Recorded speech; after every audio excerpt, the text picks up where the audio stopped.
దేవుని నామానికి మహిమ కలుగును గాక. ఈ యొక్క సమయమును బట్టి దేవునికి వందనాలు.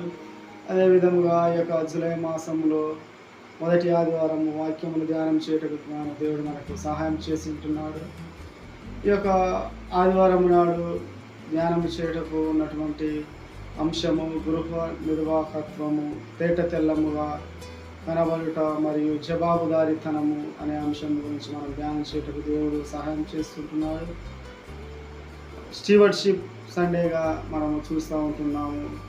స్టీవర్డ్షిప్, ట్రాన్స్పరెన్సీ అండ్ అకౌంటబిలిటీ అనే ఒక అంశం మీద మనం ధ్యానం చేయటకు దేవుడు మనకు సహాయం చేస్తుంటున్నాడు. ప్రార్థన చేసుకునే వాక్యంలో ముందు కొనసాగదాము. కృపగల తండ్రి, మహోన్నతుడా, నీకు వందనాలు. వాక్య ధ్యానం అంతట్లో నీ కృపను అనుగ్రహించి మీరే మాతో మాట్లాడమని యేసునామమున ప్రార్థిస్తున్నాము తండ్రి, ఆమేన్.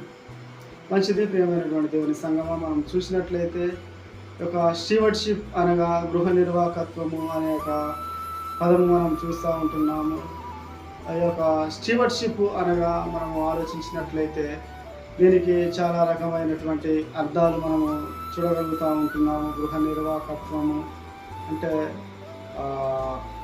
మనది కాని దాని మీద మనము బాధ్యత కలిగి దానిని సంరక్షించుట అనే ఒక మాట మనము చూస్తూ ఉంటున్నాము. మనది కాని దాని మీద అని చెప్పి మనం చూస్తూ ఉంటున్నాము. బాధ్యతయుతముగా మనము నడుచుకోవడము, ఆ యొక్క వనరులు ఏవైతున్నాయో అవి రక్షించడము, వాటిని కాపాడుకుంటూ ముందుకు తీసుకువెళ్ళడం అని చెప్పి గృహ నిర్వాహకత్వము అంటే దాని గురించి మనం చూస్తూ ఉంటున్నాము. ఇక చూస్తే జవాబుదారీతనము మరియు విశ్వసనీయతతో వేరొకరికి చెందిన దానిని జాగ్రత్తగా మనము చూసుకోవాలి. మనది కాని దాన్ని మనము జాగ్రత్తగా చూసుకోవాలి. అది చూస్తే గమనించినట్లయితే వనరులైనను, ఆస్తులైనను లేదా ప్రతిభను వారి యజమానిని గౌరవించే విధముగా నిర్వహించడం అంటే చేయడము. ఇంకా గమనించినట్లయితే ఇతరులకు ప్రయోజనము చేకూర్చడము మరియు వారిని దీర్ఘకాలిక శ్రేయస్సును నిర్ధారిస్తుంది. గమనించినట్లయితే మనం చూస్తే ఈ యొక్క గృహ నిర్వాహకత్వపు అనే దానికి కొన్ని ముఖ్యాంశాలు మనం చూసినట్లయితే కుటుంబంలో బాధ్యతగా నడుచుకోవడం, స్టీవర్డ్షిప్. మనము ఒక బాధ్యతాయుతముగా గృహ నిర్వాహకత్వముగా మనము ఉండాలి అని చెప్పి మనం చూస్తూ ఉంటున్నాము. బాధ్యత కలిగి ఉండాలి. కుటుంబంలో నీవు కొడుకుగా ఉన్నావా, కుమార్తెగా ఉన్నావా, లేదంటే యజమానిగా ఉన్నావా, యజమానురాలుగా ఉన్నావా అని చెప్పి గమనించి బాధ్యతాయుతముగా నడుచుకోవాలి. జవాబుదారీతనముగా ఉండాలి, సంరక్షణగా ఉండాలి. ఇంకా గమనించినట్లయితే నిర్వహణ కలిగి ఉండాలి, నమ్మకం కలిగి ఉండాలి, విశ్వాసము కలిగి ఉండాలి, సమగ్రత కలిగి నీవు ఉండాలి. స్టీవర్షిప్ మన జీవితంలో వివిధ రంగాలకు వర్తించవచ్చు. అవి ఏంటి అంటే పర్యావరణ సారథ్యం కొరకైనా, లేదంటే ఆర్థిక నిర్వహణ, ఇంకా గమనించినట్లయితే నాయకత్వ నిర్వహణ, టాలెంట్ గురించి కానీ, లేదంటే స్టీవర్షిప్ ఆధ్యాత్మిక నిర్వహణ గురించి అని మనము చూడవచ్చు. ఈ యొక్క స్టీవర్షిప్ అని అంటే మనం ముందుగానే చెప్పుకున్నట్లుగా అది మనకు ఏదైతే అప్పగింపబడి ఉన్నదో వాటిని నమ్మకముగా, నమ్మదగినగా మరియు శ్రద్ధగా సంరక్షించే విధముగా మనము చూడాలి. గమనించినట్లయితే మనము కుటుంబంలోనైనా సరే దేవుని యొక్క సంగమా చూస్తే ఒక బాధ్యత కలిగి మనము జీవించి నడుచుకునేటువంటి వారముగా ఉండాలి. కుటుంబంలోనైనా సరే గృహ నిర్వాహకత్వం గురించి మనం చూస్తే బాధ్యతాయుతముగా మనం నడుచుకునే దాని గురించి మనం మాట్లాడుకుంటూ ఉన్నాం. చూసినట్లయితే కుటుంబంలో అందరూ కూడా ఈక్వల్గా, సమానముగా ఎవరి పనులు వారు బాధ్యతగా చేసుకున్నట్లయితే ఆ యొక్క కుటుంబము అభివృద్ధిలోనికి వస్తుంది, ముందుకు వెళ్ళడానికి వీలు పడుతుంది.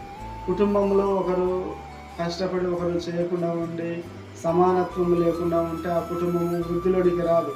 ఇంకా అర్థం కావడం కొరకు ఒక మనము ఉదాహరణ చెప్పుకుందాము. గమనించినట్లయితే ఒక ఎద్దుల బండికి 2 ఎడ్లు ఉంటుంది. అవి 2 కూడా ఈక్వల్గా నడిచినట్లయితేనే అవి ఏమవుతుంది, ఆ యొక్క బండి ముందుకు వెళ్తుంది.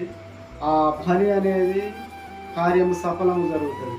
అలా కాకుండా ఒకటే ఎద్దు కష్టపడి మిగిలినది కష్టపడకపోతే ఆ యొక్క పని ఎంత మాత్రం కూడా ముందుకు వెళ్ళదు. కాబట్టి గమనించినట్లయితే చూస్తే దేవుని యొక్క సంగమ ఎంతో బాధ్యతగా కుటుంబంలో నీవు ఎటువంటి బాధ్యత కలిగి ఉన్నావో ఆ యొక్క బాధ్యతను నిర్వర్తించే విధముగా ఉండాలి. కుటుంబంలోనైనా సరే, సంఘములోనైనా సరే, సమాజంలోనైనా సరే, ప్రాముఖ్యముగా క్రిస్టియన్స్గా ఉన్నటువంటి మనమందరం కూడా గమనించినట్లయితే ఈ యొక్క గృహ నిర్వాహకత్వం గురించి మనము చాలా క్లుప్తముగా తెలుసుకొని ఉండేటువంటి బిడ్డలముగా ఉండాలి. బాధ్యత కలిగి జీవించాలి. ప్రతి విషయంలో కూడా బాధ్యత అనేది మనకు చాలా ప్రాముఖ్యం అని చెప్పి మనం చూస్తాము. స్టీవర్షిప్ అనగా మనం చాలా విషయాలు చూసాము. బాధ్యత కలిగి ఉండాలి, జవాబుదారీతనముగా ఉండాలి, సంరక్షణగా ఉండాలి, నిర్వహణగా ఉండాలి, నమ్మకముగా ఉండాలి, విశ్వాసము, సమగ్రత కలిగి ఇవన్నీ కూడా మనము చూస్తూ ఉన్నాం. చాలా అర్థాలు కూడా మనము యొక్క పదానికి మనం చూడవచ్చు. గృహ నిర్వాహకత్వము తేట తెల్లముగా కనబడుట మరియు జవాబుదారీతనముగా ఉండాలి. బహిరంగముగా కనబడాలి. నేను చేసేది ఏదైనా సరే కానీ క్రిస్టియన్స్గా ఉన్న మనమందరం కూడా క్రీస్తుని కనపరిచే విధముగా మన యొక్క కార్యములన్నీ కూడా ఉండాలని చెప్పి ఈ సందర్భంగా నేను ప్రభువుని బట్టి మీకు జ్ఞాపకం చేస్తూ ఉంటున్నాను. ప్రియమైన దేవుని సంగమా, మనం చూస్తే ఈ యొక్క సృష్టి అంతా కూడా దేవునిదిగా మనము చూస్తూ ఉంటున్నాము. ఈ యొక్క సృష్టిలో దేవుడు మనము మొదట గమనించినట్లయితే ఆదికాండం 1వ అధ్యాయంలో 1వ వచనము, లేదంటే 26వ 27వ వచనము, ఈ యొక్క మాటలలో చూస్తే దేవుడు ఆదియందు భూమి ఆకాశములను సృజించారని చెప్పి మనం చూస్తూ ఉన్నాం. అంటే ఇవంతా కూడా దేవునిది. ఇదంతా కూడా ఎవరిది?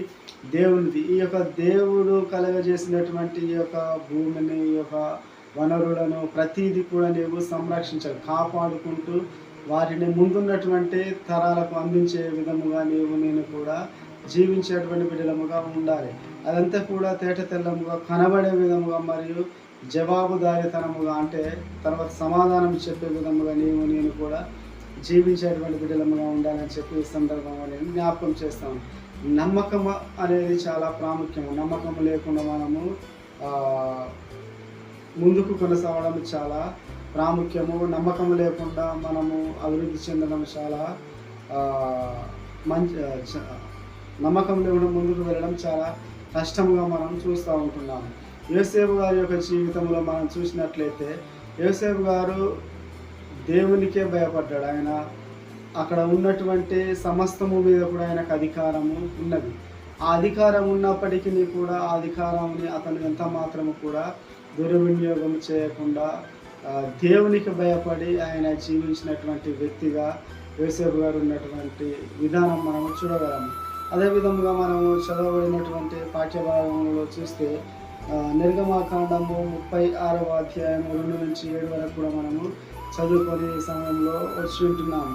చూసినట్లయితే దేవుని సంగమా యొక్క భాగంలో మోషే గారు అక్కడ ఉన్నటువంటి ప్రజలతో, అక్కడ ఉన్నటువంటి వారితో ఒక గుడారము నిర్మించడం కొరకు, ఆ యొక్క గుడారము ప్రత్యక్ష గుడారం ఇవి చేయడం కొరకు, వారు ఉన్న సమయంలో దేవుని ఆరాధించడం కొరకు దేవుడు అక్కడ నిర్మించమని చెప్పినప్పుడు మోషే జనులందరికీ కూడా పిలుపునిచ్చి ఈ యొక్క వనరులు కావాలని తెలియపరిచినటువంటి సందర్భంలో అక్కడ ఉన్నటువంటి వారందరూ కూడా ఆ యొక్క మందిరములకు, ఆ యొక్క ప్రత్యక్ష గుడారానికి కావాల్సినటువంటి ప్రతి ఒక్క వస్తువులు కూడా వారు తీసుకొచ్చినటువంటి వారుగా ఉంటున్నారు.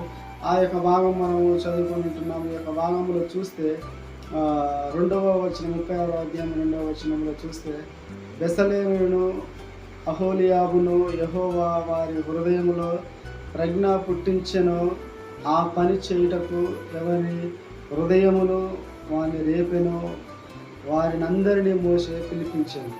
ఇక్కడ చూస్తే మనము ఈ యొక్క ఇద్దరు వ్యక్తులను కూడా మనము ఈ యొక్క భాగంలో చూడవచ్చు.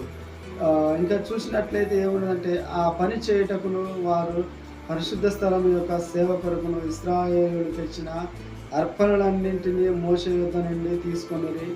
ఆయనను ఇశ్రాయేలులు ఇంకా ప్రతి ఉదయమున మనపూర్వకముగా అర్పణలను అతని యొద్దకు తెచ్చుచుండిరి. అప్పుడు ఆ పరిశుద్ధ స్థల సంబంధమైన పని అంతయు చేయించు ప్రజ్ఞావంతులందరిలో ప్రతి వాడు తాను పని విడిచి వచ్చి మోషేతో చేయవలెనని యెహోవా ఆజ్ఞాపించిన పని విషయమై సేవ కొరకు ప్రజలు కావలసిన దానికంటే బహు విస్తారముగా తీసుకొని వచ్చుచున్నారని చెప్పగా. ఈ యొక్క భాగంలో చూస్తే ఈ సందర్భంగా మనము గమనించినట్లయితే, దేవుని సంఘం ఈ యొక్క భాగంలో గమనించినట్లయితే, మోసే గారు బాధ్యత కలిగి దేవుడు ఈ యొక్క సందర్భంలో చూస్తే దేవుడు ఏది చేయమని చెప్తే అది చేయడానికి మోసే గారు అక్కడ బాధ్యత కలిగి ముందుకు కొనసాగుతూ ఉన్నాడు.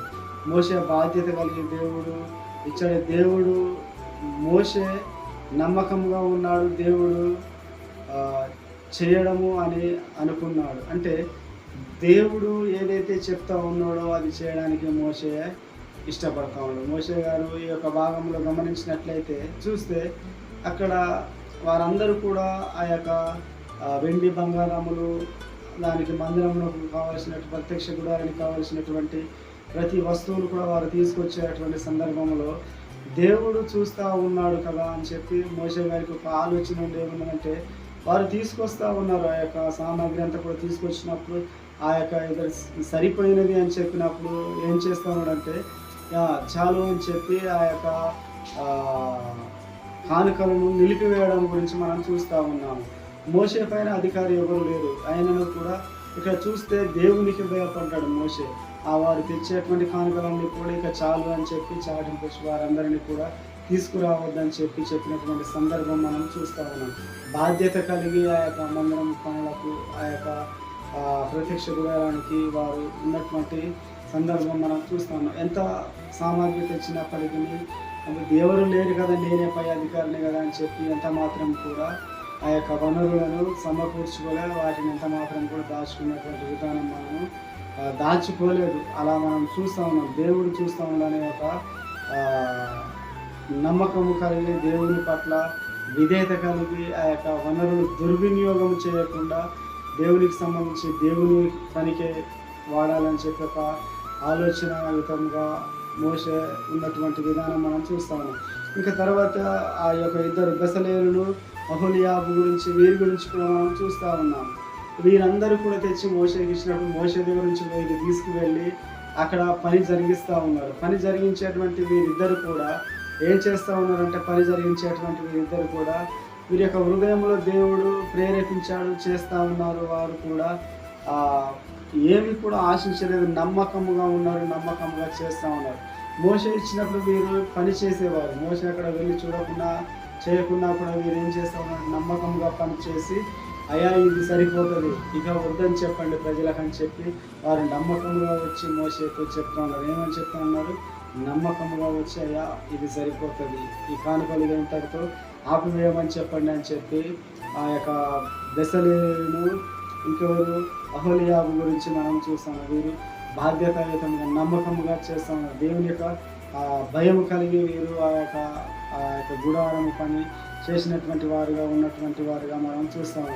ఇక మూడవదిగా చూస్తే ప్రజలు మోసే ప్రజలకు చెప్పినప్పుడు వారు ఏమి కూడా దాచుకోలేదు. వారు ఏమి కూడా లేదు అని చెప్పకుండా మోసే ఏదైతే ఆజ్ఞ ఇచ్చాడో ఆ ఆజ్ఞ ప్రకారం ప్రతి ఒక్కరు కూడా తీసుకొచ్చి కానుకలు అర్పించారు. దేవుని యొక్క పని కొరకు, దేవుని యొక్క ఆ యొక్క గుడారం కట్టడం కొరకు ప్రతి ఒక్కరు కూడా తీసుకొచ్చి ఆ యొక్క కానుకలను అర్పించి ఉంటున్నారు.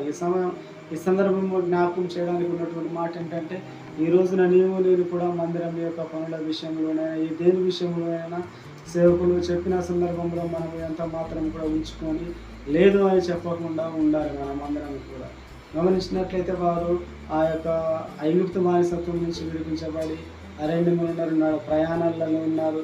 వారు ఎక్కడుంటే అక్కడ దేవుని యొక్క గుడారం వేసి దేవుని ఆరాధించడానికి వారు చేస్తూ ఉన్నారు.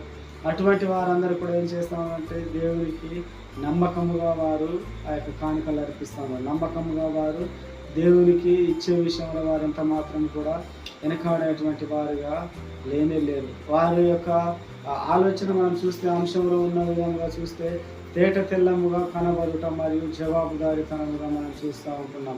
ఈ యొక్క వనరుల పట్ల వారిది కాని అటువంటి వనరులు ఎవరెవరి యోసేపు గారి క్షమించాలి చూస్తే బెసలేలును అహోలియాబును మోసే వీరికి కావలసినటువంటి వీరి వనరులు కాదు, ప్రజలు తీసుకొస్తూ ఉన్నారు. కానీ ఆ యొక్క ప్రజల వనరులను వీరు ఎంత మాత్రం కూడా దుర్వినియోగం చేయకుండా బాధ్యత కలిగి, నమ్మకము కలిగి, దేవుని పట్ల విశ్వాసం ఉంచి ఆ యొక్క నిర్వహణ, ఆ యొక్క పని ఎంతో నమ్మకంగా కొనసాగించేటువంటి వారుగా ఉన్నటువంటి విధానం మనం ఈ యొక్క భాగంలో చూస్తాం.